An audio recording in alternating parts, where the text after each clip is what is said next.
Sir ఇప్పుడు ఏపీలో జగన్‌ని అరెస్ట్ చేయడానికి టీడీపీ నుంచి చంద్రబాబు నాయుడు, బీజేపీ వాళ్ళతో కలిసి ప్లాన్ చేస్తున్నారు అని చెప్పేసి వార్తలొస్తున్నాయి. అదే విధంగా అంటే అమిత్ షాని కలవబోతున్నారు చంద్రబాబు నాయుడు.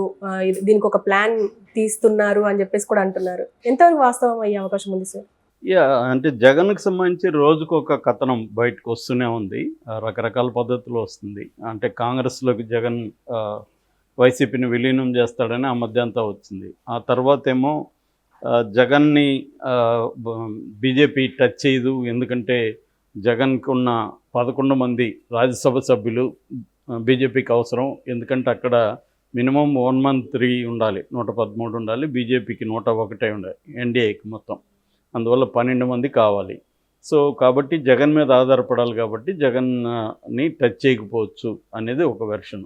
అట్లాగే లోక్సభలో కూడా నలుగురు ఉన్నారు ఎంపీలు. సో ఆ నలుగురు కూడా బీజేపీకి అవసరం. ఎందుకంటే రేపు పొద్దున నితీష్ కుమార్ లాంటి వాళ్ళు ప్లేట్ ఫిరాయించడానికి గ్యారంటీ లేదు. అందుకని జగన్ని టచ్ చేయాల్సిన అవసరం లేదు. రెండోది, బీజేపీకి ఆంధ్రప్రదేశ్లో ఉన్న తన ప్లాన్ ప్రకారం కూడా జగన్ని ఇప్పుడేమీ తొక్కేయాల్సిన అవసరం బీజేపీకి ఇమ్మీడియట్గా లేదు. ఎందుకంటే బీజేపీనే అక్కడ స్ట్రాంగ్గా లేదు. ఆల్రెడీ కూటమిలో ఉన్నారు కాబట్టి ఇప్పటికిప్పుడేమీ ఇబ్బంది లేదు. సో వీటి రీత్యా జగన్ని టచ్ చేయకపోవచ్చు అనేది ఉన్నది. కానీ ఇప్పుడు ఢిల్లీ ప్రయాణం చంద్రబాబు ఈరోజు అమిత్ షాతో కలుస్తున్నాడు. ఈ నేపథ్యంలో వేరే ఒక కథనం బయటకు వచ్చింది. ఆ కథనం ఏంటంటే, రాజ్యసభ సభ్యులు ఉన్నందువల్లనే కదా మోడీ జగన్ని సపోర్ట్ చేస్తున్నారు. వాళ్ళని లాగేసుకోగలిగితే అప్పుడు జగన్ అవసరం మోడీకి ఉండదు అనేది చంద్రబాబు వ్యూహంగా చెప్తున్నారు. సో ఎందుకంటే చంద్రబాబు 45 ఏళ్ళ అనుభవం అనేది ఆయనకి ఉంది. రెండోది, ఆయన ఇట్లాంటి అనేక వ్యూహాలు గతంలో కొన్ని వందలు వేస్తుంటాడు. సో కాబట్టి జగన్ వ్యూహానికి విరుగుడుగా తనేమేయాలనేది ఒక ప్లాన్ చేసుకున్నాడు అని చెప్తున్నారు. అదేంటంటే ఎంపీల్ని, జగన్కున్న రాజ్యసభ ఎంపీల్ని తెలుగుదేశంలో కానీ, జనసేనలో కానీ, లేదా బీజేపీలో కానీ, లేదా 3 పార్టీల్లో కూడా స్ప్రెడ్ చేయడం. అలాగా వాళ్ళని కానీ లాగేసుకోగలిగితే జగన్కి అక్కడ బలం ఉండదు. కాబట్టి మోడీకి అవసరం, జగన్ అవసరం ఉండదు అనేది చంద్రబాబుకు ఉండే ప్లాన్. అందుకనే ఆల్రెడీ నెల్లూరుకు చెందిన బీద మస్తాన్ రావు, ఆయన ఒక రాజ్యసభ సభ్యుడు. అట్లాగే వైజాగ్లో గొల్ల బాబురావు, తర్వాత తెలంగాణలో ఉన్న ఆర్ కృష్ణయ్య, తర్వాత కడపలో మేడ మల్లికార్జునరావు, వీళ్ళందరితో ఆల్రెడీ మాట్లాడారు. వాళ్ళు రెడీగా ఉన్నారు వైసీపీ నుంచి బయటకు వచ్చేదానికి అని ఒక టాక్ కనిపిస్తుంది.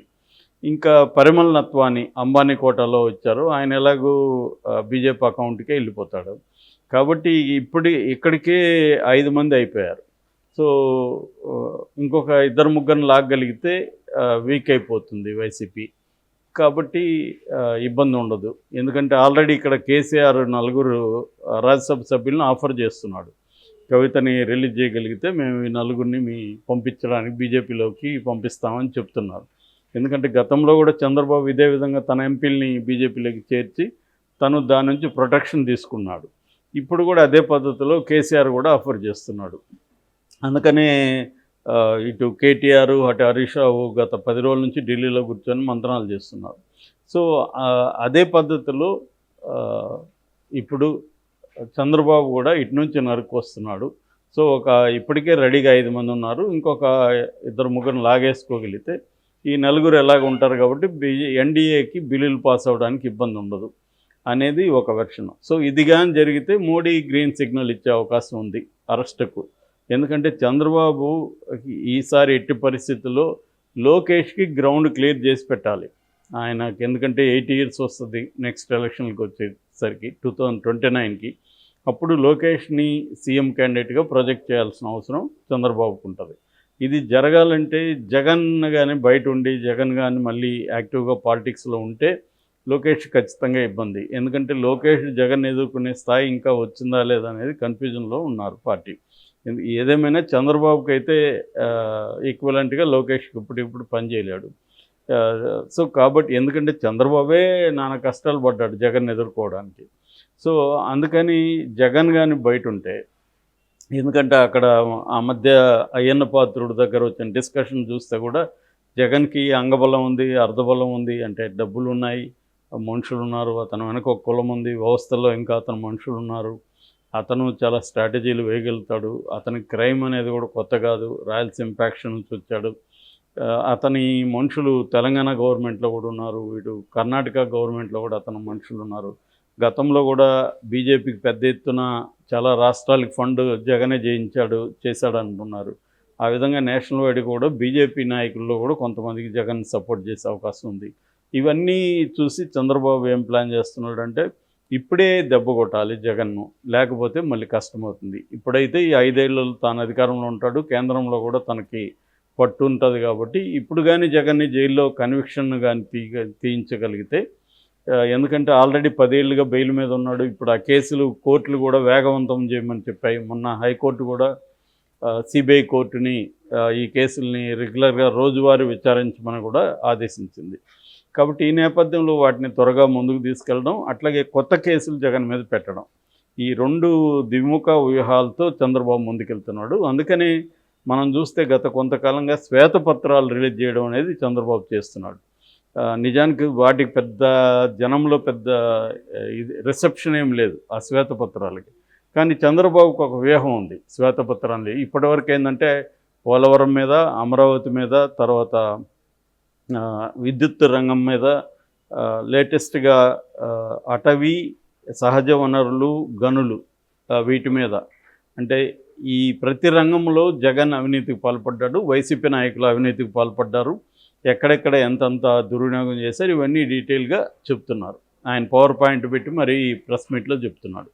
ఇది ఎందుకు చేస్తున్నాడంటే మనకి రేవంత్ రెడ్డిని చంద్రబాబు కాపీ కొడుతున్నట్టు కనబడుతుంది. రేవంత్ రెడ్డి కూడా వచ్చి రాగానే శ్వేతపత్రాలు మొదలుపెట్టాడు. మొత్తం ఆర్థిక పరిస్థితి, విద్యుత్ రంగము, నీటిపారుదల, అలా ఒక్కొక్క రంగం మీద రేవంత్ రెడ్డి కూడా చేశాడు. నెక్స్ట్ స్టెప్ రేవంత్ రెడ్డి ఏం చేశాడు, కమిషన్లను నియమించడం. ఈ కమిషన్ల ద్వారా జడ్జిల్ని పెట్టి ఏకసభ్య కమిషన్లు 2 వేశాడు. సో జస్టిస్ చంద్ర, తర్వాత నరసింహారెడ్డి మొన్న. సో ఇలాగా ఏంటంటే ఒక ప్లాన్ ప్రకారం స్ట్రాటజిక్గా, అంటే డైరెక్ట్గా అరెస్ట్ చేసేసి ఇదేదో కక్ష సాధింపులా కనపడకుండా ఒక step by step due process అంటారు కదా, అటువంటి ఒక డ్యూ ప్రాసెస్ని ఫాలో అవుతున్నట్టుగా కనిపిస్తుంది. శ్వేతపత్రం, మళ్ళీ కమిషను, తర్వాత కేసులు పెట్టి జగన్ని. ఈ లోపల ఏంటంటే ప్రజల్లో విస్తృతంగా అవినీతిని తీసుకెళ్ళడం, ఏ రంగాల్లో ఎంత చేసింది అనేది, దాని తర్వాత కోర్టుల ద్వారానే జగన్ని అరెస్ట్ చేయించే కార్యక్రమం అనేది చంద్రబాబు చాలా ప్లాన్డ్గా చేస్తున్నాడు. అంటే ఎప్పుడైనా ఇప్పుడు చెస్ గేమ్లో మనం ఒక స్టెప్ వేస్తే ఎనిమిది ఏమేయగలడు ప్రత్యర్థి, దానికి మనం ఏం వేయాలి, ఇలాగా మినిమం ఒక 10 స్టెప్పులకి ప్రిపేర్ అయి ఉండాలని చెప్తారు. అలాగా చంద్రబాబు కూడా ఏంటంటే తాను ఒక స్టెప్ వేస్తే జగన్ ఏమి వేసే అవకాశం ఉంది, దానికి మనమేం వేయాలి, ఇలాగా చంద్రబాబు కూడా చాలా జాగ్రత్తగా వెళ్తున్నాడు. అందుకని ఆలస్యం అవుతుంది. చాలామంది తెలుగుదేశంలో కూడా అసంతృప్తిగా ఉన్నారు చంద్రబాబు పట్ల. మొన్న కూడా ఎవరో మార్కులు వేశారు చంద్రబాబు, తెలుగుదేశం వాళ్ళే, ఎన్ఆర్ఐ. అందులో అభివృద్ధికి 10 వేశారు, సంక్షేమానికి 9 ఎంత వేశారు, దీనికి మాత్రం 4-5 కూడా వేయలేదు రాజకీయాలకు. ఎందుకంటే ఆయన ప్రత్యర్థుల మీద పగ తీర్చుకోవట్లేదు, నెల రోజులు అయిపోయింది ఇంకా తీర్చుకోవట్లేదు, ఒక అసంతృప్తి అయితే ఉంది. కానీ చంద్రబాబు ఒక స్ట్రాటజీగా వెళ్తున్నట్టుగా కనబడుతుంది. అందువల్ల ముందు జగన్ బలాన్ని దెబ్బతీయడం అనేది చంద్రబాబుకున్న ప్లాను. మోడీకి జగన్ అవసరాన్ని తీసేస్తే అప్పుడు మోడీ జగన్ని సపోర్ట్ చేయడు, సేవ్ చేయడు, అప్పుడు జగన్ మనకి వల్నరబుల్గా దొరికిపోతాడు. ఇది చంద్రబాబు వ్యూహం. మరి ఈ వ్యూహానికి అనుగుణంగా స్టెప్స్ వేసుకుంటూ వెళ్తున్నాడు. ఈరోజు అమిత్ షాతో కూడా ఇది చర్చించే అవకాశం ఉంది.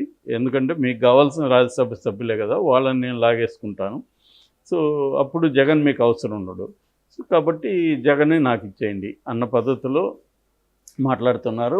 దానికి వాళ్ళు కూడా ఓకే అంటున్నారు. ఎందుకంటే వాళ్ళకేమి జగన్ మీద ప్రేమో చంద్రబాబు మీద ప్రేమో ఏమి ఉండదు బీజేపీ వాళ్ళకి. వాళ్ళకి ఏంటంటే మనకి అధికారంలో ఉండడానికి ఒకటి ఇమ్మీడియట్గా షార్ట్ టర్మ్ గెయిన్స్ ఏంటి, లాంగ్ టర్మ్ ప్లాన్ ఏంటి, ఈ రెండిట్లో ఫిట్ అయిన వాళ్ళే తమకు అనుకూలంగా ఉంటే ఉంటారు, లేదంటే వాళ్ళని తనే తొక్కేస్తుంది బీజేపీ.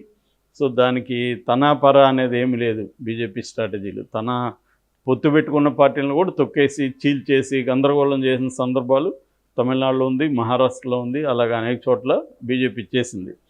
సో ఈ యాంగిల్లో చూసుకున్నప్పుడు జగన్కి మాత్రం ఇది కానీ నిజమైతే జగన్కి గడ్డు పరిస్థితి.